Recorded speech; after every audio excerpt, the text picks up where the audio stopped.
आम्ही आमच्या मुद्द्यावरनं भटकणार नाही आहे. तुम्ही आमचं किती हल्ले करा, तुम्ही आमचा किती हात उचला, आम्ही आमचा हात उचलणार नाही आहे. आम्ही आमचं जे आंदोलन ते पीसफुली आणि डेमोक्रेटिक मीन्स पुढे घेऊन जाऊ आणि आमच्या मेन मुद्द्यापासून भटकणार नाही आहे. मेन मुद्दा जो हा आहे की नीटचे 22 लाख स्टुडंट आहेत, CBSEचे 17 लाख स्टुडंट्स आहेत, CUETचे 16 लाख स्टुडंट्स आहेत, SSC GDचे 40 लाखपेक्षा जास्त स्टुडंट्स आहेत.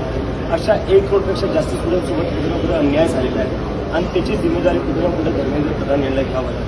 तुम्ही आमच्यावर किती हमले करा, तुम्ही आमच्यावर कितीही अटॅक करा, आम्ही राजीनामा त्यांचा मागूच आणि आम्ही मागे सरकारने जोपर्यंत आम्हाला राजीनामा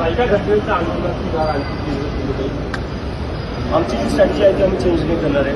कारण की अशा हल्ले अजून होत राहतील पुढे. मला काही त्याची भीती नाही आहे. त्यांना हल्ले करू द्या.